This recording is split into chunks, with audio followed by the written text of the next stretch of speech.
Good afternoon. With me to my right is the woman who needs no introduction, the Commissioner of the Department of Health, Judy Persicelli. To her right, another familiar face, the state's epidemiologist, Dr. Christina Tan. Great to have you both. To my left, the guy who needs no introduction, the Superintendent of the State Police, Colonel Pat Callahan. Before we get to all the numbers, I want to relay a quick announcement from the Department of Human Services and Acting Commissioner Sarah Edelman. Starting next Monday, November 1st, the department will be increasing the reimbursement rate for child care providers who serve children through the state's Child Care Assistance Program by an average of 25%, a total of $83 million investment in child care. Now, certainly, yes, a discussion of reimbursement sounds a little bit bureaucratic and wonky, but it has a direct impact, not just on the affordability of child care, but on the ability of child care providers to attract and retain the caring individuals they need. As we've said many times here, access to affordable health care, or child care rather, is a critical part of our overall economic recovery from the pandemic as more and more parents get back to work, especially moms and even more especially single moms, who we know are nearly always the first ones to leave the workforce when child care is hard to come by. This is all part of what is a more than $1 billion total investment across the board in making child care more affordable for families and in strengthening the ranks of providers. I thank Sarah and her team for their continued efforts. Now let's peel through the numbers, and as we weren't with you on Monday due to President Biden's visit to New Jersey, we have more ground to cover than usual. Let's start with the latest vaccination count as of 9:30 a.m. today. With successive actions by the FDA and CDC last week, many more fully vaccinated New Jerseyans who received either the Moderna or the J&J vaccines are now eligible for a booster shot. For folks who got either Pfizer or Moderna, your eligibility window opens 6 months after you received your second dose. So anybody who got their second shot by the end of April.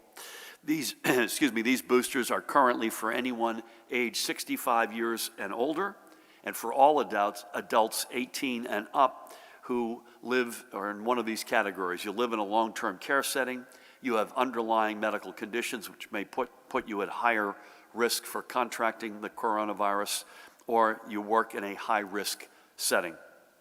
For those who had J&J, the window for receiving your booster is 2 months after your initial shot, so that would be late August.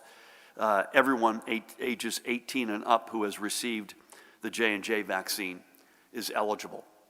And for everyone, regardless of which vaccine you initially received, you are approved to get a booster dose of a different vaccine. You may mix and match. To be clear, we have the supply needed to meet the demand for boosters. There are sites and clinics in nearly every community in our state where you can get your booster shot. Head over to COVID-19, that website right there, covid19.nj.gov/vaccine for more information on where and how to sign up to get yours. By the way, Judy, I checked as of yesterday, I believe at least, we have 1,739 distribution locations. So they are literally all over the state, which is why, among other reasons, why our vaccine numbers are as high as they are. While we're on the topic of vaccines, let's take a look at the latest breakthrough case data, which takes us through October 11th. First, for the preliminary numbers for the week of October 4 through 10, 2,766 of the reported 12,633 positive test results were from individuals who were fully vaccinated. And you can see right below that, there were 24 reported hospitalizations of fully vaccinated individuals, with one, and then below that, with one confirmed death from COVID-related complications. These numbers represent a slim minority of the total, thank God, of the total hospitalizations and deaths reported for the week. So you can see 24 hospitalizations of folks who are fully vaccinated out of a total of 734, and sadly, one loss of life out of a total of 124. But as we've been saying, the most complete picture of the vaccine's effectiveness comes from the cumulative numbers which Dr. Ed Lifshitz and his team at the Communicable Disease Service have been tracking since mid-January. When you look at the total of nearly 5.7 million fully vaccinated individuals, that's through October 11th, the vaccines continue to keep more than 99% of these folks safe from COVID, and thank God out of the hospital and still alive. So again, if you're in your window of eligibility for your booster shot, please go and get it. The weather is turning colder, which means more of us will be moving our social activities back inside, get the added protection that a booster can provide. Next up, here are the newly reported positive PCR and antigen test results for today. These numbers do fluctuate day to day, so that's why we also look at the 7-day rate of transmission, which continues to trend downward. 1 week ago, it was hovering around 0.9. Now it's been hovering closer to 0.8, and that's a good thing. While we're on cases, let's also take a look at the latest in-school transmission data. Excuse me. For the week of October 19th through the 25th, 11 newly reported outbreaks have been determined to have originated from in-school transmission. This gives us a total of 137 outbreaks cumulatively, impacting both students and educators and staff across 110 municipalities. These 11 new outbreaks have been tied to, as you can see, respectively 49 additional student cases and 8 new cases among educators and staff. While 1 week, by the way, we would never suggest that 1 week is a trend. This is a significant decrease from last week's report. And as a reminder, you have to remember what the denominator looks like. There are more than 3,500 schools in our state serving more than 1.5 million children from pre-K through grade 12. Excuse me. So overall, while we take every case with the utmost seriousness, these numbers are well within our expectations. The Departments of Education and Health under Judy's leadership, along with local health officials and partners, will continue to work with districts and school leaders, educators, and other stakeholders to ensure a layered approach to safety for everyone in our schools and broader educational communities. And as part of this, we are also closely watching the FDA and CDC for their anticipated follow-up actions after yesterday's recommendation by the FDA's Vaccines and Related Biological Products Advisory Committee. Rolls right off your tongue there, Judy. Of the Pfizer vaccine for children ages 5 to 11. Getting our kids eligible for vaccination against COVID will be an absolute game changer, not just for keeping our schools safe, but for further protecting all families and communities. Next up, here are last night's numbers from our state's hospitals.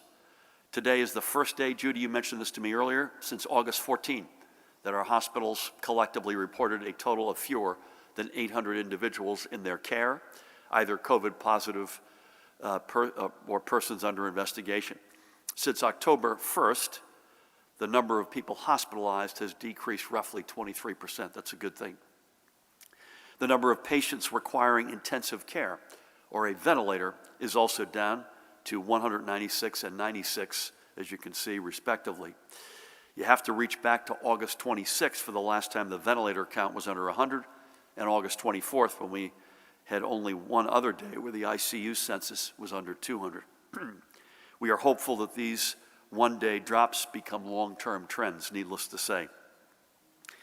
And today we are also reporting an additional, with the heaviest of hearts, 33 confirmed deaths from COVID-related causes.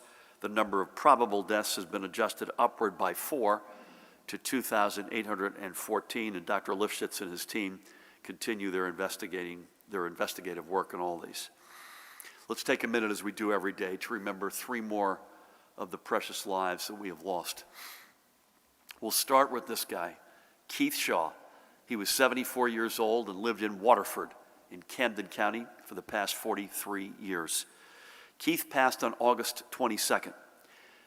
He was fully vaccinated, but due to lung-related complications from his youth, he remained susceptible to the coronavirus. In fact, having spoken to his wife and daughter, he received a lung transplant, Judy, 3.5 years ago. We know, we've said this before, sadly, that transplantees are particularly susceptible to COVID-19. Keith was a Vietnam-era Army veteran, a world traveler, and a noted jack-of-all-trades who made sure to pass his litany of skills on down through the family. He was equally skilled in the kitchen, and his family will especially miss his annual Thanksgiving feasts. He leaves behind his wife, Eileen, his 4 children, Kellyanne, Keith, Eileen, and Kevin, and I had the great honor of speaking with both Eileens last week, and their families, including his 9 beloved grandchildren, Jordan, Connor, Laney, Evan, Logan, Kiara, Riley, Avery, and Aubrey. Keith also leaves 7 brothers and sisters, and 1 special niece in particular, Megan, to whom he was a beloved father figure. We thank Keith for his service to our nation and for being a bright light in his community. May God bless and watch over him and the family he leaves behind. Next, we'll move up to Cinnaminson, the home of Robert Happy, a lifelong New York Giants football fan living deep in Eagles territory. Rob was just 42 years old when he passed away 11 days ago. A graduate of Lenape High in Medford, for the past 15 years, Rob was a machinist and underground lineman for PSE&G, following in both his dad's and his grandfather's boots and gloves. He made a lasting impression on everyone who he worked with, who knew they could always count on Rob for his quick wit, whether it be for a good joke or anything else that could brighten the workday and make it go just a little bit faster. Away from work, Rob was happiest seated around his fire pit, surrounded by his friends and family, and you can bet he made them all laugh uncontrollably too. Rob leaves behind his fiancée Nicole and her daughter Gianna. He also leaves behind his parents, Maggie and Len, his little sister Caitlin, and many aunts, uncles, and countless friends. I had a pretty emotional call last week with his mom, Maggie. Sadly, Rob was unvaccinated, despite many pleas from his parents and his sister, who's a nurse, by the way, to do so. Maggie asked me to pass on her personal urging for everyone to get vaccinated in Rob's memory and honor. Please take those words from a mother. No parent should have to go through what she and Len and their entire family is now going through. She told me through tears, and I quote her, "If my son had been vaccinated, he would be alive today."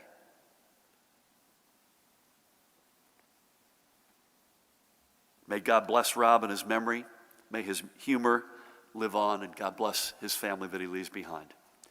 And finally, for today, we'll travel to River Edge in Bergen County, which was the longtime home of this guy, Mike Mantle, who we lost this spring at the age of 66.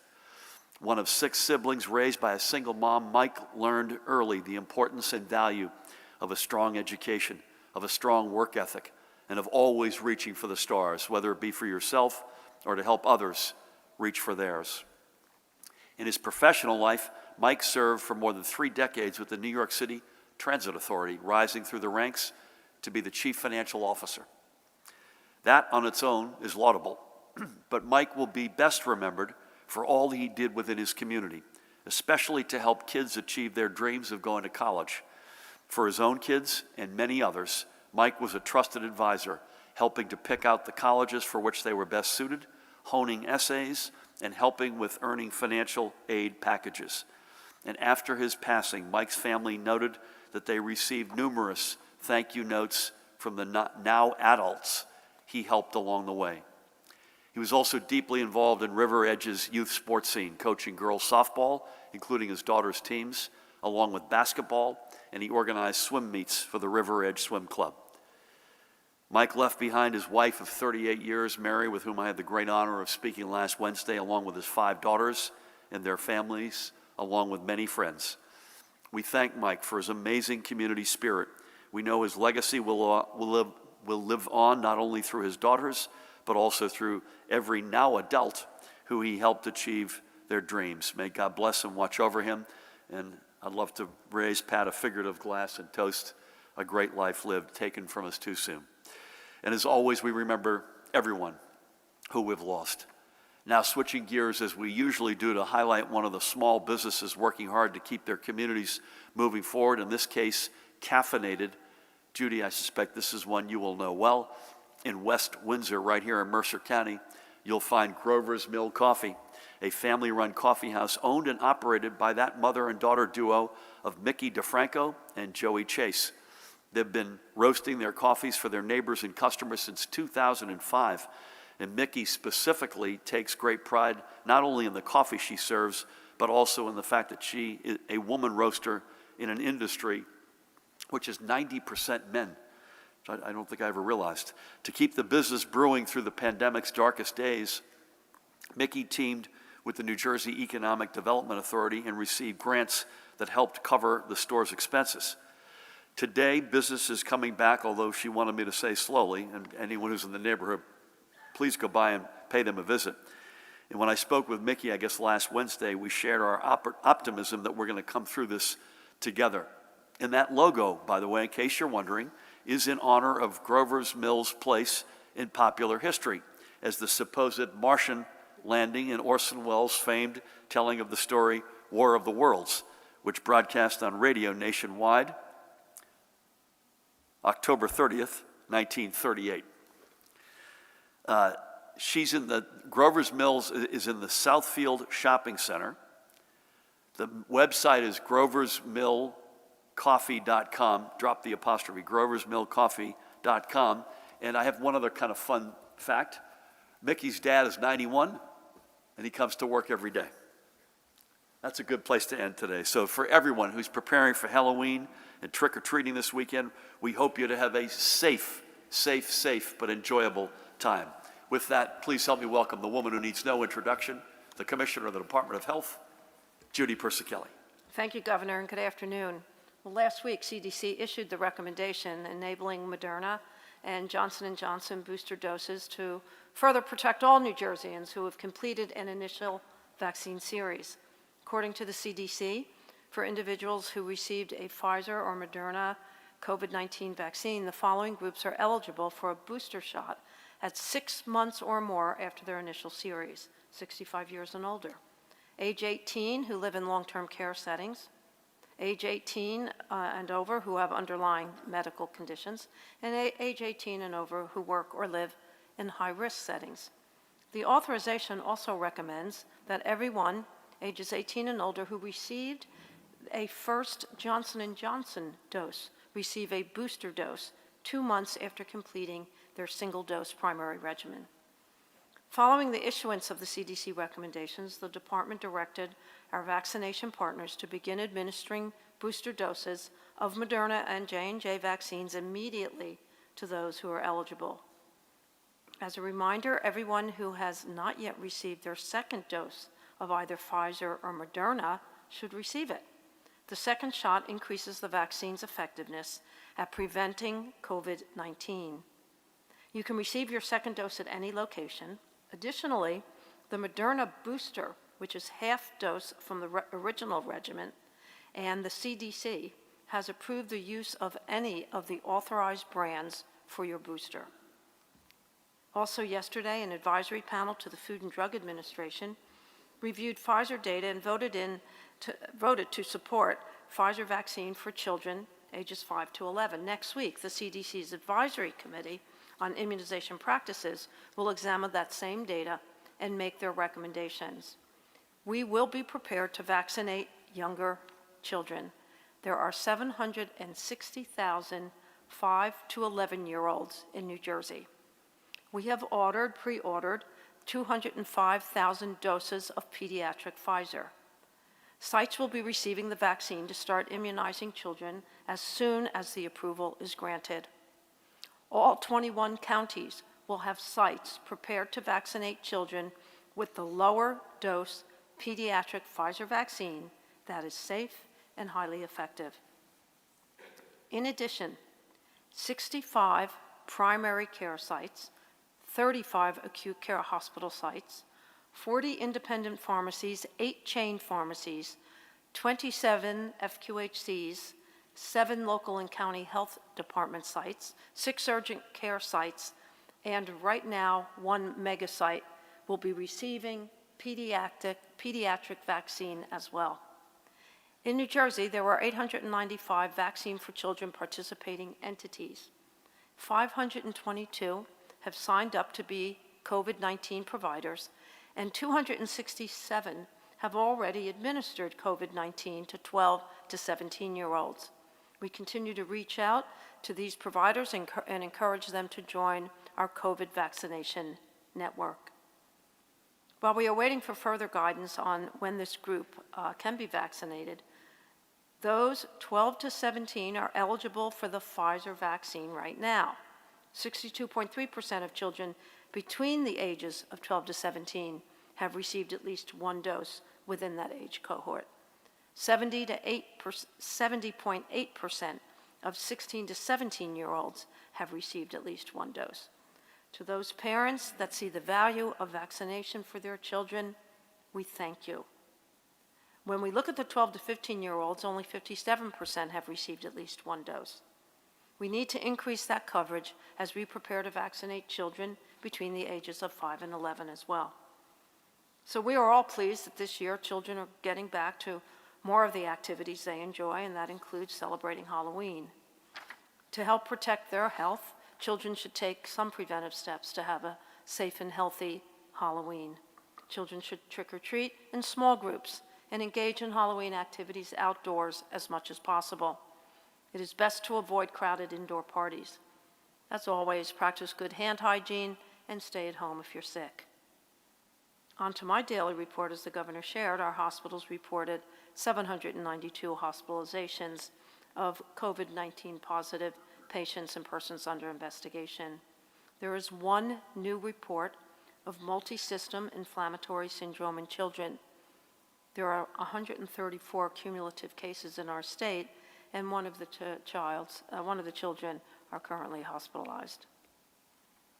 At the state veterans' homes, there are no new cases among residents, and there are no new cases among our patients at the psychiatric hospitals.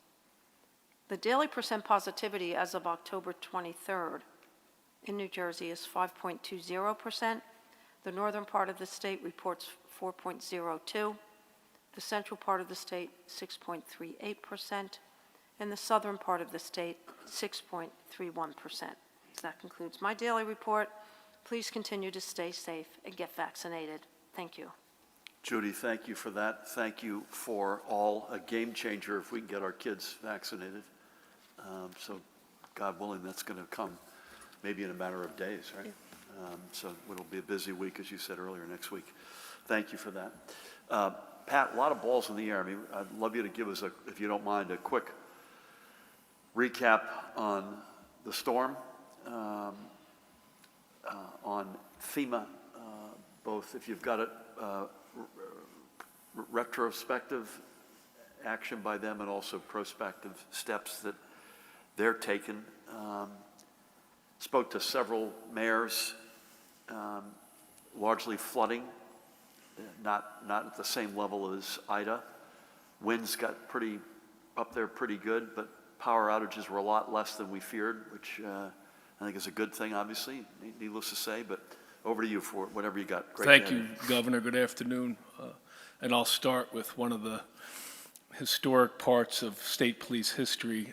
In my office, we have a picture of Orson Welles doing the War of the Worlds broadcast, and next to it, the copy of the station record where the poor trooper who was taking the phone calls as that unfolded, and it's just a pretty special piece of state police history, and that trooper, what he thought was happening. So, can I ask you a favor? Sure. Can you take a picture of it and throw it in? Dan, can you help us with, maybe show this on Monday? I will. That'd be great. That'd be great. Because it's going to be Saturday is the anniversary. Saturday's the anniversary. Right. We won't be with you Saturday, but we'll hit it on Monday. Thank you. Thank you. As far as the storm, just a few things to note. The Demorest Dam partially collapsed yesterday. Luckily, nobody was hurt, but that's that dam contains about a 2 to 3 acre body of water. No evacuations or road closures caused from it, and that investigation of how that happened is ongoing. Middlesex County is reporting, thankfully, that the water in those towns that were flooded the most, those waters have receded and conditions are returning back to normal. To your point about power outages, I think as of this morning, we were about 500, so that even happens on a blue sky day, Governor. As far as state police accidents-wise, as of this morning, we had handled 368 motor vehicle accidents and 241 motorist aids. We do have flood warnings that remain in effect for Bergen, Morris, and Passaic, and a coastal flood advisory for eastern and western Monmouth, Atlantic, Cape May, Ocean, southeastern Burlington, and Middlesex counties in effect till 5 o'clock tonight. We are expecting some wind and rain again on Friday, so we're keeping an eye on that. And currently, there are 15 rivers that are near flood stage. That were this morning at 10:30, and the Hackensack River at Rivervale is at moderate flood stage. That flood stage is 5.5 feet, and that current level is almost at 7 feet. To the three positive pieces about our FEMA response to Ida in the individual assistance realm. To date, there's more than 73,000 registrations for individual assistance that have been received by FEMA. Over $162 million has been awarded from the FEMA Individuals and Household Program, and SBA loans have been approved for more than 2,800 applicants and more than $134 million awarded from the SBA. AmeriCorps, which is a group of disaster recovery teams from all over the country. We have volunteers here from Texas, Iowa, Colorado, Utah, Virginia, and North Carolina. Currently, that team is of 86 personnel serving to assist homeowners that were devastated by Ida. I was happy to report that last Friday, 30 troopers assisted in East Brunswick, Rahway, and Irvington, and the feedback I got from not only the troopers involved in helping with the homeowners was the homeowners' response of the morale and the boost that they felt from that support. So that was good, certainly, for all involved. Also glad to report that FEMA recently approved a mission assignment request for up to 100 canvassers to assist with community outreach for vaccinations. That campaign will begin the first week of November. They're going to train this Saturday on October 30th, and outreach activities will focus on priority areas identified by the Department of Health, and they're going to prioritize age groups that are 5 to 11 and 12 to 17. And we're certainly going to publicize state and federal resources for accurate information on vaccines and publicize local vaccination sites and initiatives. So a lot going on the FEMA front, Gov, from storms and COVID, but as always, we're humbled and honored to do it. A lot going on October 30th. That's great, though, getting the FEMA approval for those 100 canvassers. Judy, that's a game changer for us, particularly as we are on the cusp of having kids vaccinated. I thank the president on Monday for the FEMA partnership, which has been hugely, hugely important to so many individuals and so many small businesses. And as I was on with, among others, the mayor of Dunellen earlier today, and Jason said to me, and all I could do was echo it, we got to stop seeing this movie. I mean, the flooding, it wasn't nearly as severe, thank God, as it was in the two storms prior, especially Ida. But he said, it's, folks, there's that Blue Acres question that he raised again, and that's a fair one. I mean, how many times does a homeowner have to see the same thing happen when they have to dig out, rebuild, and then only to let that happen again? So thank you for everything, Pat. Deep appreciation. We'll start over here with Mike. We're going to be back together on Monday at 1 o'clock. So we will see you all then. And obviously, if there's anything between now and then we need you, or we need to update you on, we will come back to you. So thank you. Mike, with that, good afternoon. I don't think that mic is on.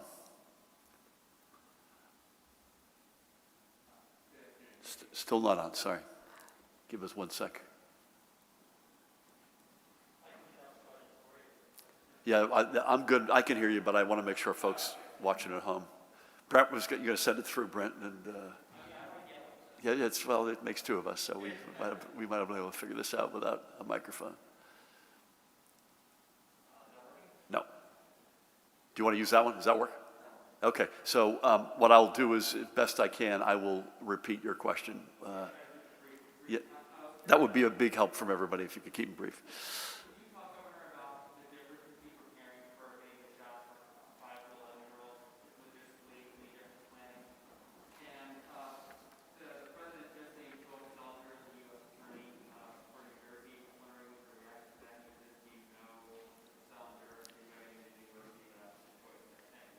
Thank you, Mike. So first question I'm going to hand to Judy in a second, which is, can you describe the preparations for rolling out the vaccines for 5 to 11-year-olds?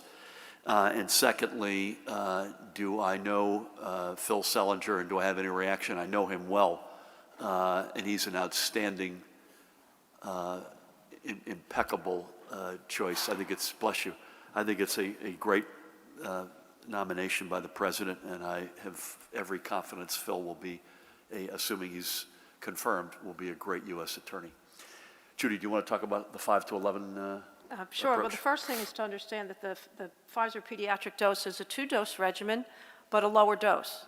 So it's 10 micrograms, 1/3 of the dose for teens and adults. So in order to discriminate for the vaccinators, the Pfizer doses will be packaged in a different color.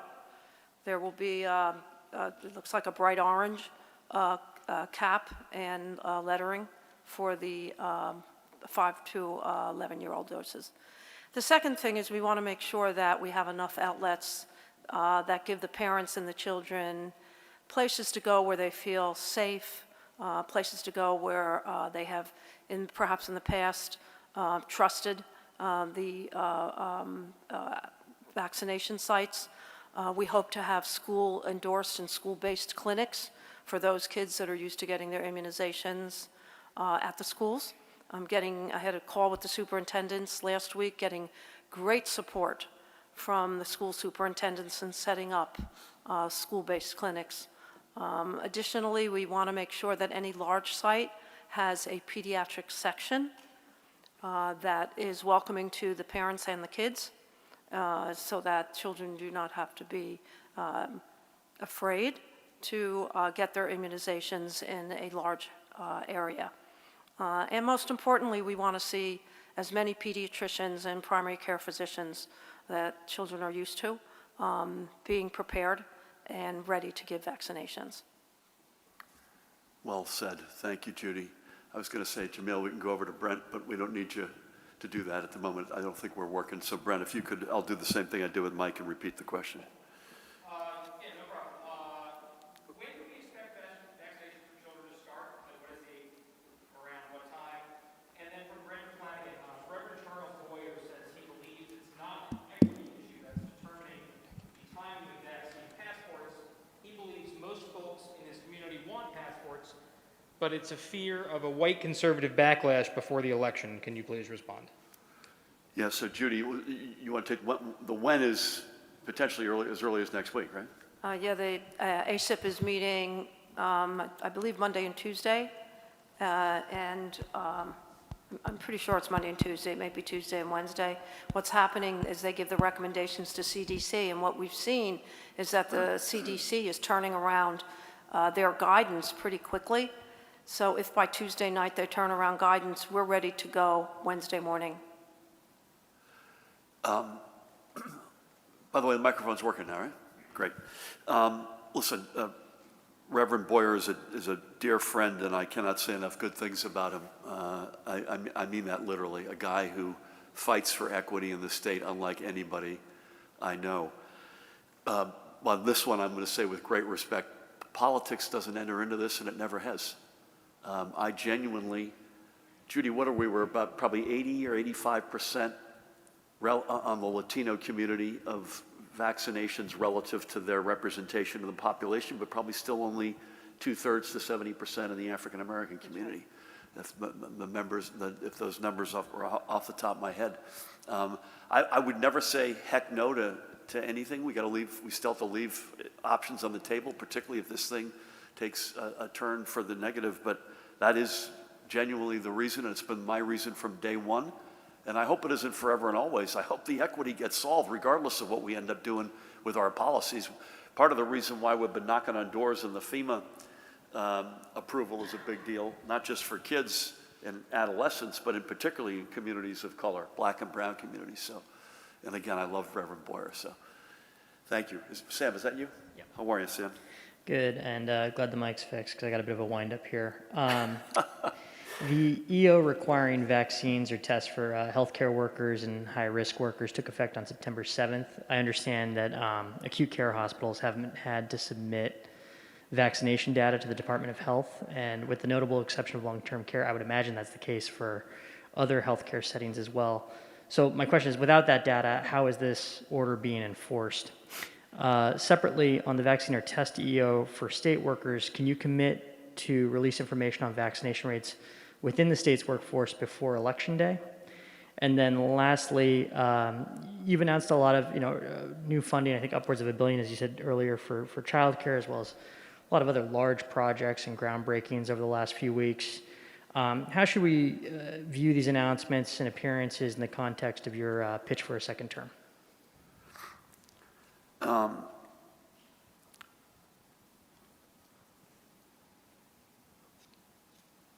Okay. Judy, any comment on Sam's first question on the EO for folks who are in high-risk employment situations, which I think you mentioned kicked off on September 7th. Any color on that? Sure. As you know, the covered entities it's a pretty expansive list, probably north of 1,000. And we have required through the ED that every entity have a policy that is made available to the department that outlines the process for record keeping of vaccination and testing and their enforcement policies, which are directly related to their human resource policies of each individual employer. Those records must be available on request from the department in response to regular surveillance, outbreaks, areas of high transmissibility that require more vigilance as examples. So we do expect that the policies will be developed and submitted to the department, and we will follow up through our surveillance activities to be able to identify areas that need more vigilance. Sam, you asked on state workforce. I would add educators to that. We will release this when we have the data completely. So I can't commit you to the date, but I would expect fully that it's sooner than later, measured in, I would think, weeks and not months. I'm not sure I can say it's measured in days. If we have it, we'll release it. We do know just from anecdotal evidence that the compliance is very high. Including in the educational field, and Judy's getting a lot of the reporting coming in, and my guess is we'll have that on both fronts sooner than later. My reaction on your last question is, wait do you see what we're going to be talking about after next Tuesday, whether I win or lose? There's just a lot going on in New Jersey right now, and that's largely a good thing. We're still in the battle in a pandemic, but it's a lot better than it was. But NJ Transit's board voted to fund the Portal North Bridge, and in a matter of days, the president was here with me talking about that. That's just as the timing of things. And our foot is on the gas pedal because there's a lot happening in New Jersey. And as I say, measure us not just between now and next Tuesday, win, lose, or draw. We're keeping the gas pedal pressed down because there's that much activity going on in Jersey these days, and that's a good thing. Joey, is that you? Sure is. Hello. How are you? So early voting is now halfway done. There hasn't been a ton of uptake so far. Do you see that as concerning, and is there anything your administration plans to do to try and boost early voting turnout? And then a really quick addendum for Colonel Callahan. Did the flooding from Nor'easter affect any early voting sites that you know of? Visitors to state legislative buildings are now subject to a vaccine or test mandate. I know the governor's offices have fewer visitors and already have a mandate for staff, but do you intend to enact a similar mandate on visitors in governor's offices? And then finally, several polls recently have shown Joe Biden as increasingly unpopular, including in New Jersey. Is that something that you take into account with your policy choices, the visits you host, things like that? Thank you. Joey, I'm not aware of any flooding. Are you? The only question we had at the SCOC yesterday was in Patterson, where I asked the same question, and I was told that 4 citizens had showed up to vote, and we did not believe that flooding impacted that in any way. Thank you. Thank you for that. So on early voting, and I can't remember when we had this conversation or whether it was here or not. There's no question this is the right step, and it's a step in the right direction. A lot of states, we talked about this, are closing down democracy, making it harder to vote. We're making it easier to vote, and I'm glad to be on that list, which unfortunately is not as long a list as it should be right now. But I like this a lot. But, and here's the thing, we've got no muscle memory. We've never done this before. I did it with my family. All 6 of us voted on Saturday. Best voting experience of my entire voting life, which goes back now 40-something years. Really, really easy peasy, great technology, font size, where you can read it, which is increasingly important. I'll leave myself, I won't acknowledge either Pat or Judy on that one, but it will take time. So the fact that we're doing it this year, hugely important. This is something that will pay dividends, my guess is measured in a number of years going forward. You look out 3-5 years from now, I think you're going to have a very significant amount of early vote. Amy Klobuchar and I were talking about this a couple of weekends ago. Minnesota has the biggest early vote block of time in the country. They do 40 days early, which is jaw-dropping. And she said it's become part of the mindset of the electorate. Yeah, we basically do that already in the front office, but if you're asking would we be willing to make that official, that you have to either show, you're talking about visitors or anyone in the building, either has to be vaccinated or be subject to a negative test. I know our entire front office is 100% compliant with that. So either vaccinated, and our levels are very, very high. I can't give you an exact number, but I do know we're 100% compliant on the staff.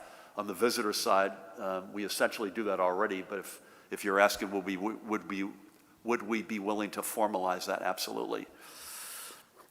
Yeah, Joe Biden's polls, my own polls or his polls just don't factor in.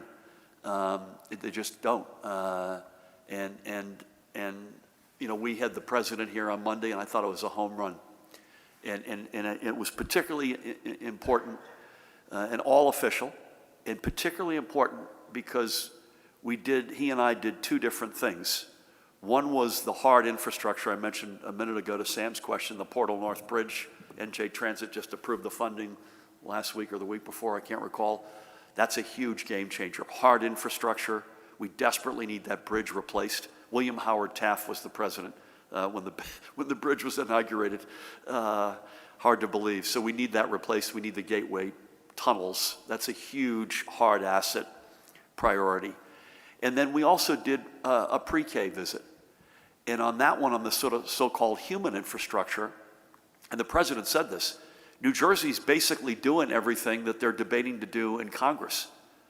So this is not an abstract question. Do you think this stuff would be helpful to kids or students or college goers or someone looking for affordable housing or whatever it might be? We know the answer. The answer is yes, because we're doing it here and it's having a huge impact. In this case, we were in a classroom with 4-year-olds. By the way, 100% mask compliance by the kids, no fuss, period. So this notion that kids can't get used to putting it on, even though it brings me no joy to make them do it, is just not true. I've been in now a number of classrooms or childcare settings, and they're complying. So it doesn't occur to me. It's just those are 2 huge priorities, one hard, one soft for New Jersey. The president is championing both. He and I go way back, and obviously New Jersey, he was viewed as our 3rd senator for decades. So it's a place both he and the First Lady feel very comfortable coming to, and he's always, always, always welcome. I don't care what the polls say, good, bad, or otherwise. Thank you for that. Alex, good afternoon. Good afternoon. Colonel Callahan, on the dam, can you just restate the name of the dam and where it is? I didn't hear you clearly. And how exactly did it collapse? What kind of damage was caused? And the 2 to 3 acres you were talking about, was that the reservoir that's near the dam, and is any of that water leaking out? For the governor, I'd like to ask you if you have any concerns about the electronic polling books that are being used for early voting, and if there could be a conflict between the electronic voting records and the folks who are showing up to actually vote on election day. Why not have folks voting early vote provisionally, and then have the poll books for the actual election day? I'd like to ask you about something you said here on October 4th.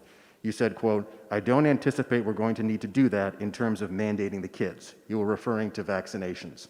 Governor Newsom in California survived his recall. Shortly afterward, he mandated school children be vaccinated. Will you do the same? Will you at least commit to waiting until next school year to do that? Will you at least allow parents some time and for these approvals to come through? Or is that an option that's on the table? And finally, on your order that state workers should be vaccinated, yesterday your opponent, Jack Ciattarelli, told me it's not a mandate. You either get vaccinated or you get tested. I think that's the right policy. He did that for teachers. He did that for state workers. I do think that's the right policy. I support that policy. It provides choice. Why is your campaign running ads that Jack Ciattarelli has an extreme position on mandates when his position is your policy? We're not going to get into a lot of politics, but let me just go through this. Did you hear all of Alex's question on the dam? Because I missed one part of it, but do you have it? I did. It is. Okay. It's in Demarest Borough. It is called the Demarest Dam in obviously Bergen County. Again, a 2 to 3 acre body of water, partially collapsed. It is fed by Crest Hill Brook. Again, with DEP's out there and assessing it and assessing why that partial collapse happened, Alex. I apologize. What I missed, I didn't get all of Alex, the question on the electronic poll book so far, outstanding performance. So that's part of your question. But then you said something about a link. If there's any concern that there could be a discrepancy between the electronic polling books and the people showing up on election day, and if you're confident in the security of those polling books for days of early voting. Yes, the answer is yes. In fact, Paramel and I and Zakiya Smith-Ellis just had a meeting this morning with Homeland Security and the Secretary of State just to get updated. So far, so good, and we talked specifically about, I'm good, by the way, Jamil, what it looks like in an early vote versus election day, and hit this very topic, very, very high degree of confidence. We have no plans to do that in terms of mandate. I'm not going to, quote unquote, commit to something because, as I said to you, the virus has taken so many turns that none of us expected. It's very humbling, but we have I have zero expectation that's going to happen. We just don't, at the moment, we just don't need to. And that's been the case, and it's quite clear the numbers are getting better.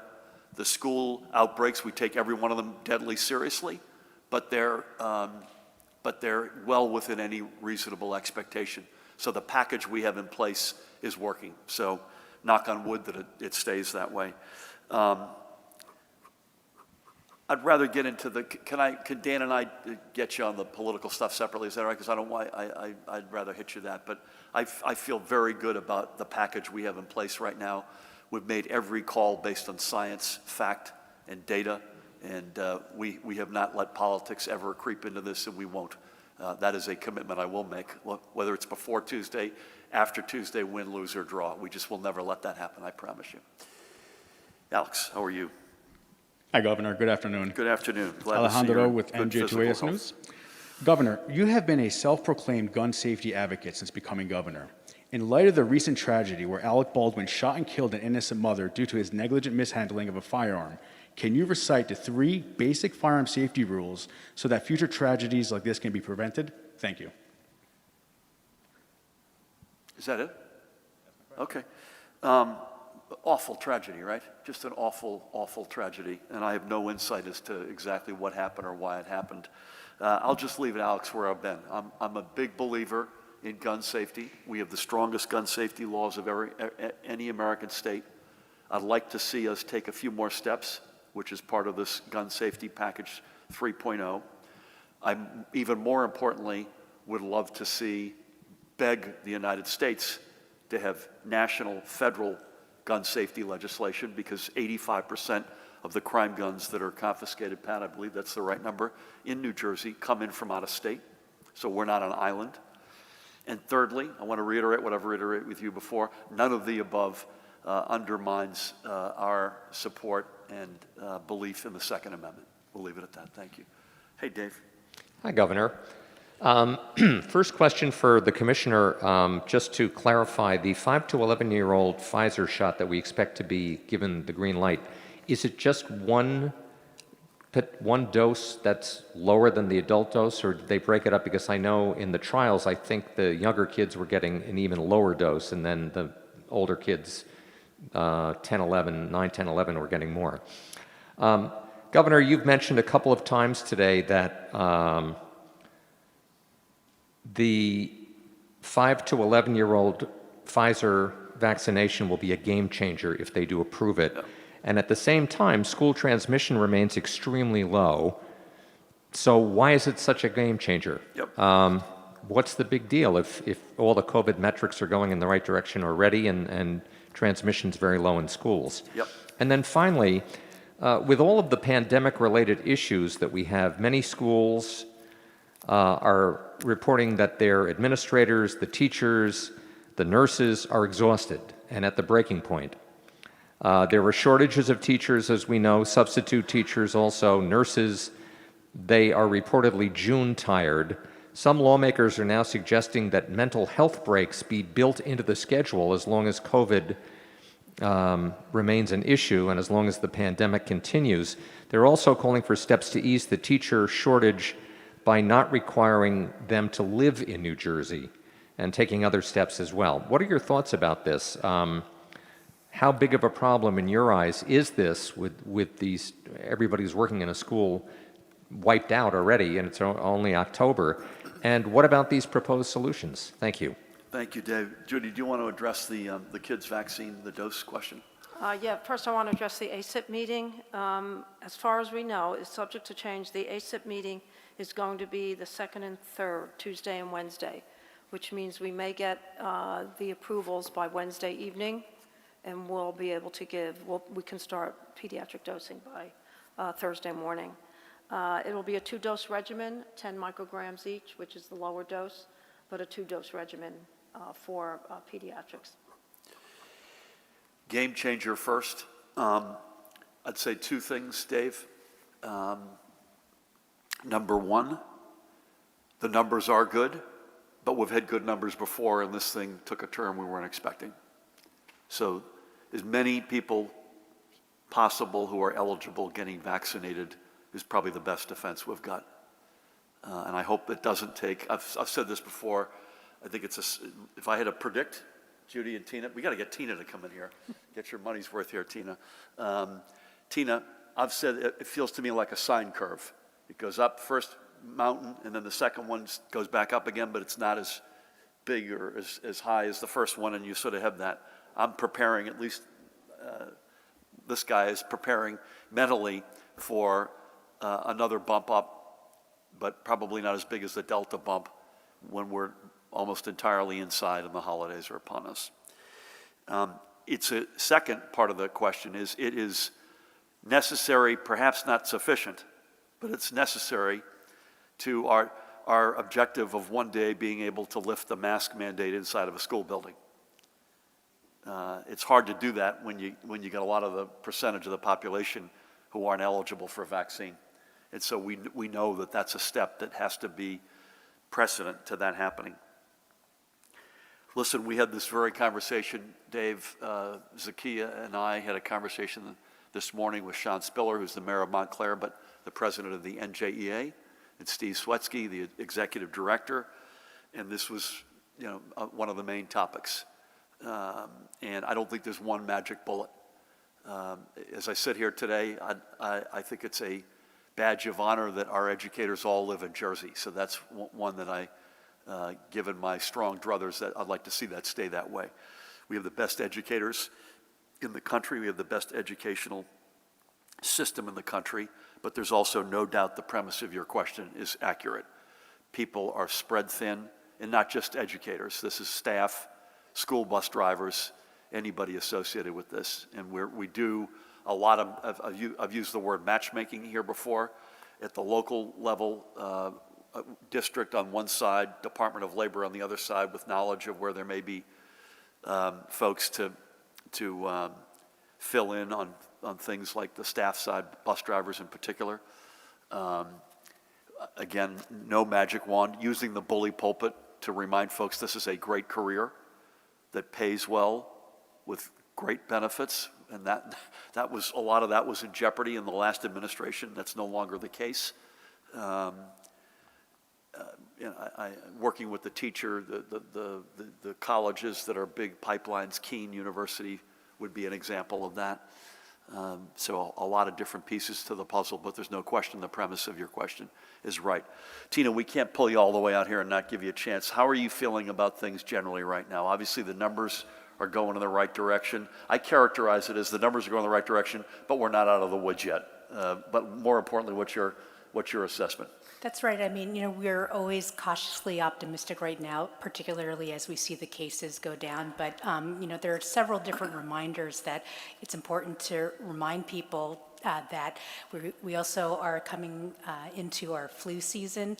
I just want to put a plug for the influenza vaccine that CDC recommends that people get vaccinated before the end of October or anytime during the flu season, because we want to prevent that twindemic possibility.